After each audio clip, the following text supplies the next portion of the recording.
Je crois que ce martien veut communiquer.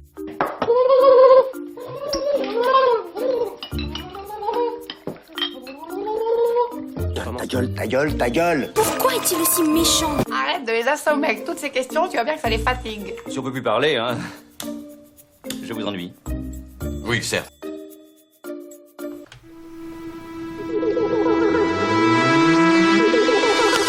Attention, ce film n'est pas un film sur le cyclisme. Merci de votre compréhension.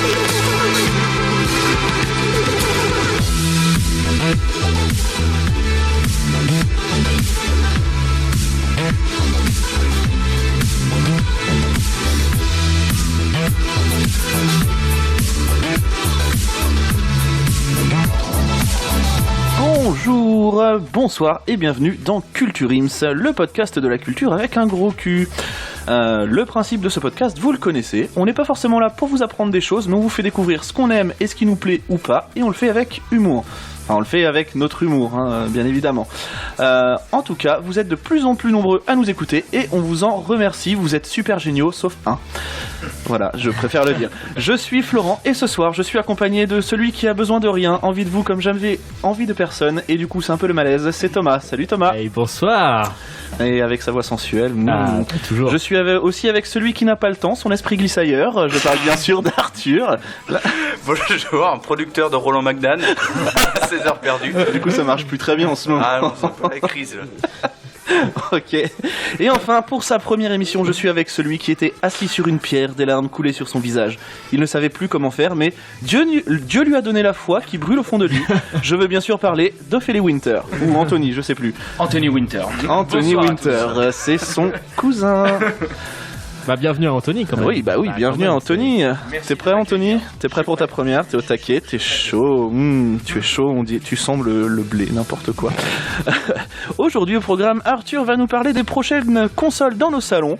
Anthony et Thomas nous feront part de leur billet d'humeur et nous jouerons avec les refrains inversés. Ah, petit teasing les mecs. Régalade. Et vu que tout le monde est prêt pour cette émission, on va tout de suite commencer avec Arthur et les consoles Next Gen. Dans quelques années, voire dans quelques mois, les consoles que vous possédez, les jeux auxquels vous jouez, vous paraîtront archaïques, pauvres, avec des graphismes indigents et des musiques à peine écoutables. Bientôt, la seule limite des concepteurs sera leur imagination. Seul inconvénient qui vous ramène à votre quotidien, vous demeurez assis dans votre fauteuil, face à votre écran de télé. Plus pour longtemps avec la réalité virtuelle. Effet garanti. Elle est pas bien mon jiggle alors? Ah, mais quel créateur, quel passe. Si, mais je pense juste que je vais couper le mais c'est de la merde parce qu'à mon avis, ça va péter les oreilles de tout le monde. Mais c'est pas grave, hein, c'est bien. On est sur de la saturation 8000. C'est super. Donc, je vais vous parler des futures consoles Next Gen. Donc la Jaguar, la Micha. Il y a la Super Nintendo ou pas? C'est ça. Non, je vais vous parler des futures consoles Next Gen. C'était une chronique que je devais faire déjà l'année dernière. Avec le 3. Il y a à peu près 8 ans. Quand l'émission n'était même pas diffusée. Un peu ça, ouais. Non, je vais vous parler des futures consoles qui vont arriver. Donc il y en a 3 principales, hein, on va dire. Vous savez lesquelles? La nouvelle PlayStation, la nouvelle Xbox, et puis l'autre, j'avoue que j'ai pas d'idée. Google. Ah, Google. Eh oui, Google qui se Mais lance. c'est un moteur de recherche en fait, tu sais, Google, ça existe déjà. Oui, mais c'est que des jeux flash. C'est qu'un chauffe-clan et pas plus, quoi. Donc non, j'ai commencé par vous lister les principales consoles à venir. Ok. Je vais vous leur dire après les caractéristiques techniques de chaque console. Le saviez-vous? La PlayStation 5 a un processeur de 8 mégabits. Voilà, c'est ça. Donc ça va être du langage technique pour... Bon, et si tu commençais cette Ouais, chronique là, Cette intro ne va nulle l'intro la part. plus longue. C'est l'intro la plus longue. Et pourtant, je m'y connais en intro longue. Hein. Donc on va commencer par les 2 principales consoles qui vont arriver. Le projet Scarlett de Microsoft. Ils ont un processeur AMD 2 corps. C'est écrit en petit, hein. Oui. 2 en 2, j'ai écrit. 2 en 2. Même le mec ne comprend pas ce qu'il a écrit. Le gars a bien préparé sa chronique là. Ça a commencé il y a 30 secondes, c'est déjà n'importe quoi. Voilà. Donc ça a une RAM GDDR6. Voilà. Alors si vous comprenez pas, il y a Google pour ça. Voilà, c'est... Stockage SSD, débit 8K et tout ça rétrocompatible. Ah oui, je vous ai dit, vous allez pas forcément apprendre des trucs, hein, mais au moins, le langage est là. Non, mais en gros, c'est pour vous dire que C'est n'importe quoi. La technique, les futurs Attends, laisse-le Un finir. lecteur DVD. Ça fait aussi cassette audio. Et auto-river, ça on n'est pas con. Hein. Non, voilà. En gros, voilà, j'ai juste donné les caractéristiques techniques, hein, c'est tout. Après, j'y connais rien. Oui, bah oui. T'avais pas besoin de le dire. Mais laissez-moi. Donc ensuite, la PS5, c'est à peu près équivalent. Hein. Je peux donner les caractéristiques précises. Non, dis juste c'est équivalent. Hein. Ça tire 2 minutes, moi je fasse une pause. Non, parce que c'est un troisième cœur génération AMD Ryzen. Ah bah oui. Et c'est un débit 8K 120 Hz. Voilà. Oui, Sinon, oui, c'est oui, pareil. oui, oui. D'accord. Mais sinon, il y a toujours la manette et le câble HDMI qui va avec. Hein. Ah, ça c'est pas mal. On a perdu Thomas. Clairement, ça c'est un truc qu'on maîtrise, manette, HDMI, ça passe. Tu vois. Tu veux pas commencer par là, on gagnerait du temps. Quoi? Tu veux pas commencer par là, qu'il y ait une manette, on aurait gagné du temps. Du coup, il y a une manette et il y a des fils. Voilà, c'est cool. Non, il n'y a plus de fil. Qu'est-ce que tu dis? Oh. Tout est en Bluetooth ou en dents bleues. Et un Bluetooth sa mère, ok. Mais je crois que c'est la meilleure vanne qu'on a fait depuis le début de l'émission. Donc voilà, d'après les derniers développeurs qui font les futurs jeux vidéo, tout ça, la PS5 part avec un tout petit avantage apparemment. Mais c'est pas encore fixé, il suffit que Microsoft rajoute 2-3 trucs dans son... Au niveau de la rapidité, tout ça, tu veux dire? Ça ou peut de la tout puissance, Ouais. comme l'avait la PS4 et la Xbox Ouais. One. La PS4 était plus puissante parce qu'elle a Ok. embarqué je sais pas quoi en plus, voilà. Donc là ça va être pareil, mais c'est encore possible que Microsoft puisse passer devant en termes de puissance. Mais ça va être très léger entre Fort. les deux. Hein. Ah ouais, mais c'est quand même fort déjà. Donc voilà. Ensuite, l'autre constructeur, bon cette fois-ci qui est un peu moins, j'ai un peu moins parlé, c'est Nintendo, qui a toujours sa Switch, et qui est sûr va sortir une Switch, alors Pro, XL, ça tout dépend du nom. Bah Hein. déjà, ils vont sortir la Switch Lite. Tu Elle nous est en avais sortie. pas- Ouais. Elle Voilà. est sortie, oui, mais tu Ouais. nous en avais parlé dans une autre Oui, émission. c'est une Switch qu'on ne peut pas switcher, c'est bien. Ouais, c'est bien. C'est bien le concept. Elle est pas mal. Hein. Non, là, il y aura une Switch XL, Pro, je sais pas encore le nom qu'ils vont donner. Nintendo, c'est pas encore officiel, mais c'est sûr qu'elle va sortir à un moment ou à un autre. Ok. Donc, soit début 2020, fin d'année. Voilà, Nintendo, ils font leur communication à leur sauce, tout ça. Et le gros contender de tout ça, c'est Google, qui arrive avec ses grosses paires de bourses. Voilà. qui a donné des milliards dans son projet de jeu vidéo, qui est Google Stadia. Et là, ça prend complètement à reverse les projets de Sony et Xbox, qui est surtout sur du physique à la base. Il y aura toujours des lecteurs CD, Blu-ray, tout ça. Là, Stadia, il n'y a pas de... C'est que du démat. C'est que du démat. Il n'y a pas D'accord. de support physique. Ok. Donc, ça sera que du streaming. Même pas du démat. Parce que ça sera pas des jeux achetés, téléchargés. Ça sera des jeux en streaming. Comme le Netflix, tout ça. Amazon Prime et tout. Donc, ceux qui habitent dans la Creuse, bon courage. Parce que... Et à ce qui paraît, ils vont avoir Wanadu bientôt. Hein. voir Alice. Ou Monsieur le Neuf, enfin C'est bref. pareil, il y en a un, il a eu l'ICOS il y a pas longtemps. Ils viennent d'ouvrir MySpace là-bas aussi. Donc voilà, donc Google arrive avec leur projet de jeu vidéo Stadia, et ça arrive en novembre. Début des précommandes novembre. Et ils ont un abonnement par mois, ça serait 9,99 €. C'est la version Pro. Donc là, comme il y a Netflix, c'est la formule haut de gamme. D'accord.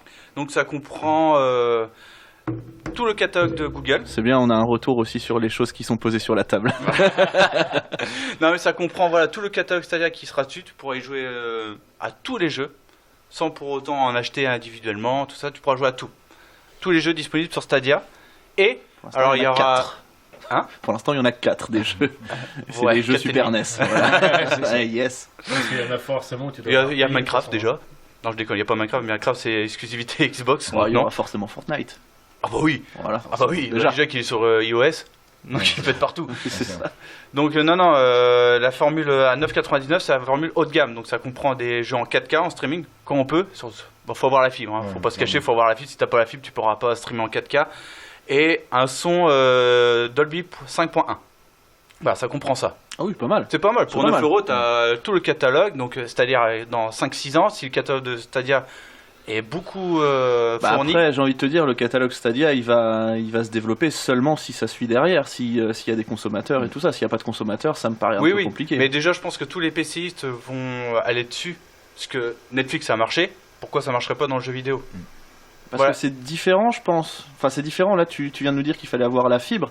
Netflix, t'es pas obligé d'avoir la fibre forcément pour Non. y avoir accès. Non, mais ce que je veux dire, Donc, c'est tout le parc des PC. Eux, ils vont avoir une Ouais. offre. Ceux qui ont des PC, généralement, ils ont une bonne connexion. Oui, Ceux bah qui jouent- oui. Les hardcore, je parle. Hein. Oui, les hardcore gamers. Donc, ça ok. sera une offre typiquement dans leur cordes. Et ils pourront jouer à tout le catalogue de Stadia en 4K, même pas en HD, ça sera en 4K, en 5.1, avec un son de ouf, aucune latence. Un truc de fou pour 9,99€. Non, mais du coup, tu joues sur ton ordi, on est d'accord. Oui. Ouais. Même pas. Non, Ah, c'est t'as pas même pas un besoin ordi. d'ordi. C'est une toute petite sorte de clé USB comme le Chromecast. Chromecast, voilà. Oh là là. C'est comme podcast, mais Voilà. pratique, d'ailleurs. Tu mets ça sur ta télé et c'est D'accord, la ok. console. Voilà. Et après, en fonction de ton débit internet, ça ah, c'est une stream. Nintendo Switch quoi. Voilà. Ouais. Bon, la manette, par contre, c'est une manette PS4. Hein, sauf qu'ils ont mis la manette en blanc, mais c'est la même manette. Donc c'est D'accord. exactement le même système, sauf que ça se branche sur une D'accord, télé ok. et c'est Ah ouais, 9,99€. Donc si t'as pour On va 9 avoir euros. une télé connectée à internet quand même, du coup. Non, même une pas. box, Ah oui, ok. box fibre avec la Ok, Wi-Fi, d'accord, ok. tout ça, ça passe Ah, mais au nickel. final, 9,99€ plus 9,99€, etc. Au bout d'un moment, ce sera plus rentable pour les joueurs. Autant s'acheter un PC de gamer pour moi. Bah, pas forcément, t'as pas besoin d'acheter de PC de gamer à 2000€. Tu Oui, pourrais non, jouer mais, à... mais ce que je veux dire, c'est que 9€ plus 9€ plus 9€, à un moment donné, tu vas les dépasser ça les fait 2000€. Oui, mais regarde, Tu vois. par exemple, Ça fait 27. t'as pas besoin de changer la clé USB Chromecast. Ça peut durer à vie. Non, Si mais Google Chromecast, continue. si tu veux, t'achètes la clé. et Oui, non, après, mais je te c'est parle bon, pas de ça, marche je te à- parle du prix de l'abonnement. L'abonnement, tu l'auras forcément, et si tu le gardes pendant je sais pas, on va dire Ouais, non, mais je 20 vois. ans, le truc, ce sera toujours plus cher que si tu t'achetais juste une console de salon, un truc comme ça. Ah oui, pour non, moi. mais je parle Ouais, juste de ça. PC. Ouais, et après, parle faut juste que tu de rajoutes PC, les jeux console aussi. de- Faut que tu rajoutes les jeux aussi à ça qui. Oui, il faut rajouter les jeux qui vont Mais non, coûter... parce que c'est compris dans l'abonnement. Ah oui, c'est Oui, vrai. c'est ça que je te dis. Ah oui, Justement, c'est d'accord. compris Ah oui, dans oui, l'abonnement, pardon, ok, donc j'avais pas T'as compris. pas, pas besoin de changer de C'est composant ça. d'ordinateur pour Non. dire Oui, bah ah oui, forcément. il est has-been mon PC, faut que je le change, faut que je change la carte mère, tout ça là. Non, même pas. Là, 9,99€ à vie, tu peux jouer à tous les derniers jeux sans changer de logiciel. Xbox, ils ont le Game Pass.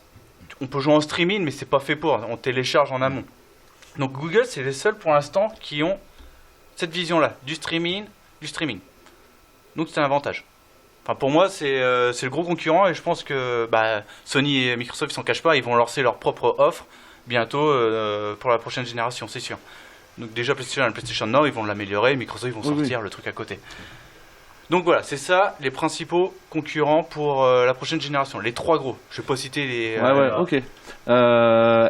Allez, vite fait, petit pari sur l'avenir. Vous pensez que qui s'en sortira le mieux sur les prochaines générations de consoles? Il y aura pas de perdant. Déjà moi je dis Non, qu'il mais il y aura pas de perdant. Mais Non. qui aura la plus grosse plus-value, on va dire? J'y Qui vais venir aura- après. J'ai des Moi, je arguments. pense que, en effet, le marché du dématérialisé va, je pense, se développer au maximum. C'est vrai que le fait d'avoir une grosse console et tout, je pense que ça va pouvoir changer. Je pense que c'est même la dernière console Sony et PlayStation physique. Hein. Moi, je pense aussi.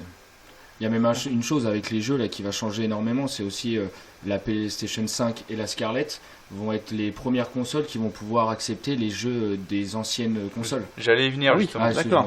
Je te La, dis, la rétrocompatibilité. Oui, non, mais c'est un petit peu le même J'ai principe que le spoilé. PlayStation Now, mais Ouais, c'est ça. sans l'abonnement. Sauf quoi. que là, tu as une galette de jeux PS1, les beaux CD noirs, C'est ça. magnifiques, Ouais, tu le c'est mets ça. dans la console, ça marchera. C'est Les ça. jeux PS4, ça marchera. Ça c'est top. Ça, c'est cool, ça. Voilà. Carrément. Donc, mais je vais venir, constructeur par constructeur, les points forts de On chaque va faire une console. émission de 2 heures. Ah bah, vous assumez, hein. Je suis là, je suis ma chronique, vous assumez. Je suis là, je reste, moi, je préfère vous le dire. Donc, les arguments pour Microsoft, pourquoi ils pourraient gagner la future génération de consoles.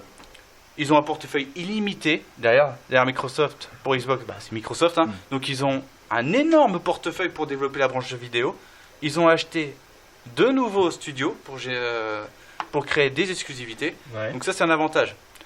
On ne sait pas la qualité des futurs jeux, mais ils ont la possibilité d'acheter plein de studios. Ils ont aussi la manette Xbox, franchement, elle est irréprochable. Pour moi, C'est la meilleure manette, pour moi, la manette Xbox c'est mieux que la PlayStation. Ouais. Rien que le joystick en haut et pas forcément en bas comme la PlayStation où les deux joysticks se touchent, Ouais. enfin sont l'un en face de l'autre. C'est vrai que pour jouer par exemple à des FPS, des jeux à la troisième personne, tout ça, le joystick en haut, c'est un avantage Je suis lié d'accord. Puis même, je indéniable. trouve d'un point de vue ergonomique, je trouve qu'elle est vachement Ouais. plus agréable. Oui, Moi, T'as les mains moins écartées quoi sur la Xbox. C'est ça, Sur t'as la les petites PlayStation, mains, ça elle est va. vachement, ouais, c'est Mais si t'as des grosses paluches de bûcheron, c'est mort. c'est pas possible. Tes pouces, ils se font des bisous, c'est horrible. pas agréable. Donc voilà, c'est ça. Et petite anecdote, j'ai une PS4 et je me suis acheté une manette Namco. C'est une manette haut de gamme et le joystick, il est en haut. Et c'est un confort de jeu assez important par rapport au DualShock de Sony. Aussi, autre avantage, Microsoft, alors le Game Pass. Le Game Pass, qu'est-ce que c'est? C'est tous les jeux en exclusivité sur Xbox, dès qu'ils sortent, pareil, c'est un abonnement à 9 € je crois, tu peux y jouer de façon illimitée. Tu télécharges le jeu, et ensuite tu peux y jouer de façon illimitée. Et si tu n'as plus envie de jouer, tout ça, bah tu te désabonnes, tu te réinscris quand tu veux. C'est sans... Merde, j'ai perdu le mot. Sans engagement. Sans engagement, voilà.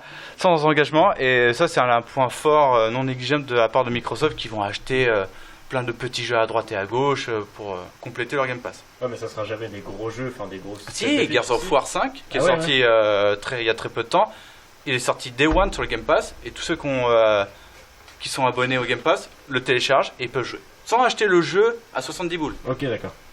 Donc ça a un avantage assez extraordinaire, ça fait déjà moins cher. Bah oui, Quand tu payes 70 € et là 9,99 juste pour essayer le jeu, déjà c'est niveau rapport qualité-prix, il est pas mal. Ouais, plutôt pas mal. On va passer à PlayStation. Allez, dites-moi au moins un avantage de PlayStation. C'est cool. Ouais, Voilà, fin. for the player. Ouais, non, un avantage de PlayStation. Voilà. Bah, Quand même, il y en a plein. oui, bah le PlayStation, l'abonnement PlayStation Plus, je sais pas. Enfin, Alors, moi, je oui, trouve que oui, c'est après. moi je trouve que c'est plutôt sympa, même si les jeux, on peut s'attendre à des gros jeux de foufou, c'est pas vraiment le cas chaque mois. Alors Microsoft c'est pareil, hein, ils offrent deux jeux pour... Oui, non, mais ce que je veux dire, c'est qu'il y a quand même des bons jeux et enfin, c'est un abonnement à 60 €, donc c'est quand même pas si cher que ça, c'est un petit peu moins de 5 € par mois, et t'as des jeux qui sont toujours à au moins 30 balles, quoi. Oui. Et t'as toujours aussi toutes les promos, toute l'année et tout, qui sont réservées exclusivement au PS Plus. Enfin, après, c'est vrai que ça se retrouve dans toutes les consoles, ça, donc... Le Blu-ray, Non mais peut-être je le prends. Le Blu-ray, non? Oui, si tu veux. Mais il n'y a pas de Blu-ray de définition pour l'instant sur le PS4, donc c'est n'importe quoi. Bref, non, c'est la ludothèque de la PlayStation, la marque PlayStation. ouais, j'allais le dire. Qui est tout bonnement hallucinant. Ah oui, bah oui. C'est hallucinant. Et justement, Vous retrouverez mes meilleures imitations jamais. ok Fabrice Lucchini. Ah, Non, toi, non. t'as reconnu. Ah oui, Voilà. parce que je te connais par cœur, petite sœur. Les références de vous. Non, mais l'avantage indéniable, c'est la ludothèque de la PS4 qui va sortir obligatoirement sur PlayStation 5. Les derniers jeux comme le futur The Last of Us va sortir sur PS4 et quand la PS5 va sortir, elle va sortir sur PS5. Donc voilà, et la transition sera invisible. T'achètes la PS5, bah tu peux jouer à tous les jeux PS4. Il y aura Knack. Oui. Ok, cool. Il y aura Knack, ouais. Non, et puis tu pourras sortir les jeux PS3, tout ça. Donc là-dessus, la ludothèque de la marque PlayStation, elle est incroyable, et puis il n'y a que de la qualité. Sauf les petits jeux de merde de Oui, base. non, mais c'est vrai que là, quand on voit un des derniers jeux, tu fais c'est quoi votre dernier exclu? Bah, c'est Spider-Man. Ah, pardon. Ok, Ouais, super. Donc c'est la qualité aussi du studio qu'ils ont chez eux. Donc Naughty Dog, Uncharted, Crash Bandicoot, tout ça, tous ceux qui ont sorti, donc rien à prouver. Santa Monica, God of War. Voilà, petit jeu indépendant. Ils viennent d'acheter Insomniac Games qui a fait Spider-Man. Oui. Donc ça, tous les jeux d'Insomniac maintenant seront sur PlayStation. Donc quand tu achètes un studio comme ça, tu fais ah ok, Ouais, c'est ça plutôt pèse pas lourd. mal, hein. Ouais, c'est clair. Et enfin, j'ai noté, qu'est-ce que j'ai noté? Ah oui, Tu vas nous le dire. voilà, les partenariats avec les gros éditeurs, Electronic Arts, Activision, c'est-à-dire FIFA, quand ils sortent un jeu, PlayStation a toujours une petite exclusivité en plus. Je vais te dire une connerie, un pack Ultimate Team gratuit pour les PlayStation. Mais argent, par contre, c'est pas ouf. Voilà. Ouah, j'ai eu Brian Bergugno. Voilà, je sais que Call of Duty, il a pas en exclusivité, mais toutes les nouveautés sortiront en avance sur PlayStation, comparé à Microsoft. Ça sortira style un mois après, tout ça. Donc par exemple, les nouvelles cartes qui sortiront gratuitement, sortiront en avance sur PlayStation et après sur Microsoft et Stadia. Donc voilà, PlayStation, ils ont juste cette position ultra dominante du marché console. Okay. Donc c'est leur avantage. On va passer à Nintendo. Ouais, un petit peu, parce qu'ils sont là malgré tout. Ouais, pour le beau geste. Eh ben, merci pour Nintendo, Arthur. Non, mais voilà. je devais pas dire de point négatif, mais ici qu'ils sont toujours à la traîne. C'est juste ça qui m'énerve. Nintendo ils sont toujours à la traîne. La PS5 va sortir et tu joues à la Switch qui est, ouais, c'est des graphismes PS3 quoi. Tu fais, c'est pas possible. Sortez-vous les doigts du U, mettez-vous à jour quoi. Ils ont quand même Nintendo Dogs. Hein. Et puis Animal Crossing, mon gars. Ouais, c'est ça. Non, mais c'est la qualité des jeux aussi Nintendo. Quand tu vois un Zelda, Breath of the Wild, Mario, Odyssey, bon, voilà, ça t'es sûr que tu le retrouveras pas sur Après, PlayStation. ils ont quand même de grosses licences. Hein. Les gars ont quand même Zelda, Mario, Pokémon. Enfin, c'est quand même. Metroid, qui va bientôt Metroid, sortir. c'est quand même des putains de licences, quoi. Donc Bah ouais, ça, on peut pas le nier. Hein. Les licences Nintendo, c'est un gros point fort chez eux, mais bon. Voilà, est-ce que tu as toujours envie de jouer forcément à un Zelda Breath of the Wild? Alors c'est bien, tu regardes Anthony amoureusement, mais c'est mieux de parler dans le micro, à ce qui paraît. Depuis tout à l'heure, je suis loin du micro, vous m'entendez bien? Oui. Non, et surtout c'est pour ça qu'on a dépensé une fortune pour qu'on puisse t'entendre. Ok, je retiens. Non, et puis surtout le prix. Le prix de la Nintendo Switch, c'est forcément inférieur aux futures consoles qui vont sortir. Donc voilà. Donc après, j'ai dit les avantages de Stadia. Et enfin, vous allez me dire, quand est-ce que ça sort? Mais oui, mais quand est-ce que ça sort, Arthur? Eh ben, on sait pas. Ok. Bah, voilà. Fin de ma chronique. Génial. Non, j'ai Merci. Est-ce que tu as des anecdotes à picorer? Alors non, justement, j'ai pas d'anecdotes. Okay. J'ai cherché sur Wikipédia. Hein. Les anecdotes sur PlayStation 5, sur Projet Scarlett, Kachi. Rien. Nada. Voilà, on peut Par faire contre, pour la sortie, il me semble que Scarlett, c'est prévu pour décembre 2020. Alors, voilà, Et c'est la rumeur fin 2020. Donc Sony va forcément se positionner là-dessus. C'est juste avant Noël, les fêtes. Donc si tu veux sortir ta console, vaut mieux la faire là. PS4, c'était pareil. Oui, forcément. PS4, c'était sorti en décembre. C'était sorti début décembre, je crois. Voilà, c'est ça. Donc Sony, ils se sont pas positionnés officiellement, mais ça va être sûr, ça va être novembre-décembre. Ouais, c'est sûr. C'était l'année la sortie de la PS4 là? Ça fait combien de temps qu'elle est sortie? 2000. Ça fait 14. Non, ouais, fin 2013, début 2014, je crois. Ça fait quand même 5 ans. Là. Ouais. C'est large. Fin 2013, fin 2014. Non, j'ai Ouais, dit fin 2013, début 2014. Non, c'était en décembre, je l'ai en décembre. Alors, Oui, mais moi aussi je l'ai eu en décembre. Mais ça fait au moins 5-6 ans quoi, qu'il n'y a rien eu de PlayStation. Ouais, facile. Bah après, t'as eu la PS4 Pro, bien tout sûr, ça. Mais... Si, après t'as eu le PlayStation No qui était pas là déjà, et puis voilà. Mais après, est-ce que ça compte pas en sortie de console vraiment quoi? Oui. C'est juste un DLC, on va dire. Ouais, je sais, je m'y connais un peu dans le langage Qu'est-ce jeu que ça veut vidéo. dire DLC, Florent? Oui. ça veut dire des trucs en plus. T'es pas loin, le D était bon. Ouais, LC. Voilà. On va mettre dis-le pour les auditeurs là. Non, mais je sais pas non plus. Bah, putain qui est con. Je peux juste te foutre dans la merde. Donc voilà, en gros, ce qui nous attend pour 2020, fin 2020, 2021 sûr, fin 2020. Eh bien, merci Arthur. Si vous avez des questions, je peux pas y répondre. Hein. D'accord, très bien. Et puis, avoir des questions, il n'y a que nous. Hein. Vous pouvez aussi envoyer des questions par SMS, mais on n'y répondra pas. Après, tout. Attends. Et du coup, c'était la première partie de ma chronique. Mais c'est un numéro vert. Petit 2, Apple. On en parle ou pas? Bah, pas forcément. Non, juste une petite parenthèse. J'ai pas parlé d'Apple parce que leur truc c'est minable. Mais c'est minable, mais c'est nul, mais c'est pas possible. J'avais entendu aussi peu de respect. à part pour l'émission de la Casa des Papel. Moi, il me régale quand il parle d'Apple. Je pense qu'avec Arthur, moi c'est Casa des Papel, lui c'est Apple. De toute façon, tu me parles de Bohemian Rhapsody en ce moment et de Apple. Je pars tout de suite dans les tours. Non, mais Apple, ils ont sorti leur service, c'est Game Plus, je crois, quelque chose comme ça. Et vous trouverez des jeux jamais vus ailleurs. Wow, qu'est-ce que c'est? Des jeux iPhone. Waouh. Ok.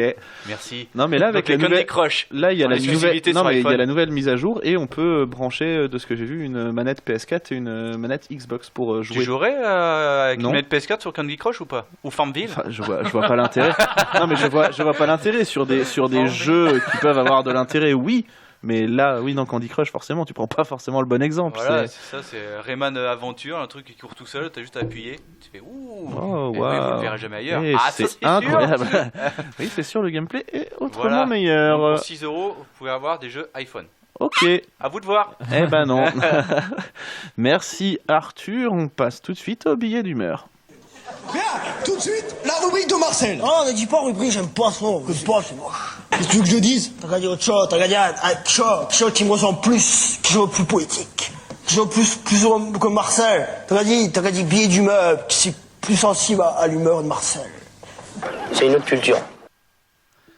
Eh bien, on va commencer tout de suite avec qui veut commencer? Thomas, Anthony? Thomas, vas-y, je te sens. Allez, j'y vais. Bon, moi, vous me connaissez, mes billets d'humeur, c'est souvent sur les futures sorties ciné. Et non préparé aussi. Également, ouais. Un peu pris au dépourvu du fait que j'étais pas au courant. Mais du fait qu'on a dit qu'on enregistrait 2 émissions, donc tu faisais rien non, sur une. Donc, voilà. Non, mais du coup, on va parler vite fait de la... L'âge de glace. La prestation d'Elysée Moon est folle. La Switch Lite, extraordinaire. Non, alors moi je suis pas du tout film d'horreur, mais il y a Ça 2 qui sort prochainement. Et, qui est déjà sorti surtout. Qui est déjà... Non, qui est pas... non, t'as fait une Arthur, fais attention. Bon, anyway. Et du coup, le casting est quand même pas mal, je trouve. Le casting est avec, fou. James McAvoy, Jessica Chastain. Ouais, Bill Hader. Ouais, franchement, c'est un. T'as dit ouais, genre tu le connais pas en fait, je suis sûr. Si, je vois. C'est typiquement le genre de film où t'en as 2 qui sont connus, les 3 autres tu connais leur tête et tu connais pas leur nom. Bon, oui, c'est ça, c'est ce qu'on appelle les seconds rôles. Die Hard. Ouais, c'est ça. Bon, merci. Ok. Et je sais que le 1 m'avait pas. Bon, il était pas mal, et le 2 avec ce casting-là m'intéresse, donc voilà. Tout ça pour dire que j'irai peut-être voir Ça 2 au cinéma. Tu iras voir ça? Et c'est. Oui, mais c'est quoi le nom du film? Hein? C'est quoi le nom du film? Ça? C'est ça. Oui, non, mais le nom du film. Hein? Et du film que tu vas aller voir. Bah ça.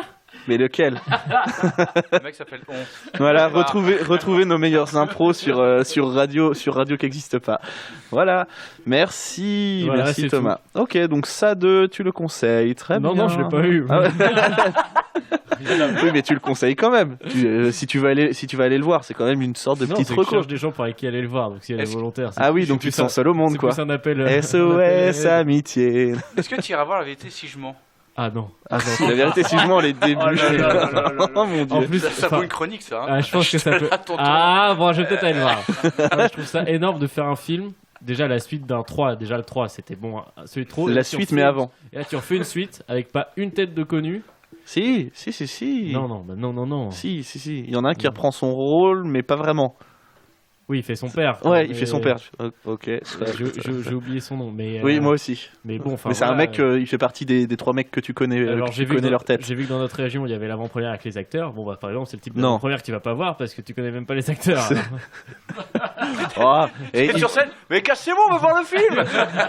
C'est à vous qu'on a des billets, mais non, on est les acteurs. Je pense qu'ils vont quand même faire un petit caméo à la Enrico Macias, un délire comme ça, comme d'habitude, quoi. Tu vois. Je sais pas. Ça se sent quand même.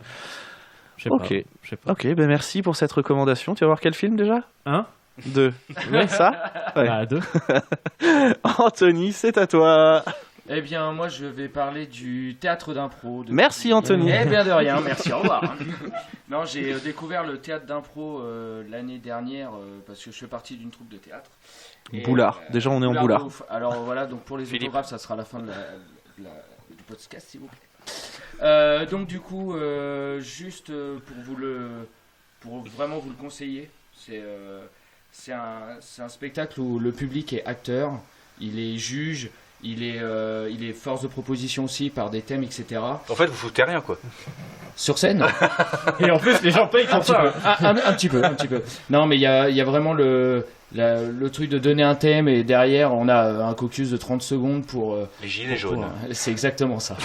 alors pour ceux qui sont vraiment qui connaissent pas le vocabulaire du théâtre, un caucus c'est vraiment où les acteurs se rassemblent et justement c'est là où ils préparent au minimum l'impro, quoi. C'est ça. Voilà. Sachant que l'arbitre avant nous donne 2-3 trucs, 2-3 petites contraintes. 2-3 petites contraintes, donc ça va être le temps de l'impro, le thème, le nombre de joueurs, les catégories, etc.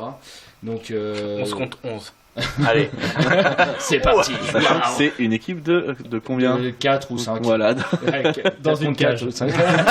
Octogone. Caris et Bouba sont là tout le temps. Ils prennent des notes. Ils prennent des notes, comme on doit faire. Et donc du coup c'est voilà, donc en tant que spectateur, on vit vraiment des choses entre les larmes, le rire, les frissons, un pêle-mêle d'émotions s'offre à vous. Oh là là, un patchwork d'émotions. Wow. Et d'ailleurs, pour ceux qui sont dans la région Tourangelle, dans le 37, il y a le 4 et le 5 octobre un petit festival à Véretz qui se tourne autour de l'impro et des différents thèmes de l'impro. Est-ce qu'il y a de l'alcool? Bien sûr. Je crois que l'émission sera sortie après le 4 et le 5 octobre. Oui, l'émission là sera sortie après le 4 et le 5 octobre. C'est pas grave. Donc j'espère que vous l'avez vu. Voilà, c'était chouette. Donc c'est pas mal. Marty et Doc, si vous nous entendez. Il a fait une Arthur. Ce qui paraît, c'était chouette, hein, vraiment. Hein, mais... Écoutez, c'était phénoménal. Vous avez loupé un festival Incroyable. Alors pour l'instant, on n'est pas encore allé, mais de ce qu'on en sait. Fou. Eh bien, merci Anthony. Et voilà qui conclut cet épisode de Culture Ims. On se retrouve donc la semaine prochaine pour un nouveau numéro. Vous pouvez nous écouter sur la plupart des plateformes de podcast qui existent: Spotify, Deezer, Apple Podcast et YouTube. On vous remercie encore une fois de plus. Encore une fois, vous êtes de plus en plus nombreux à nous écouter. Nous, on prend plaisir à vous enregistrer des émissions quand on arrive à monter le matos. On vous donne rendez-vous la semaine prochaine et d'ici là, j'ai bien envie de vous dire bonne journée, bonne soirée, cœur sur vous et surtout, culture à vous. Salut tout le monde.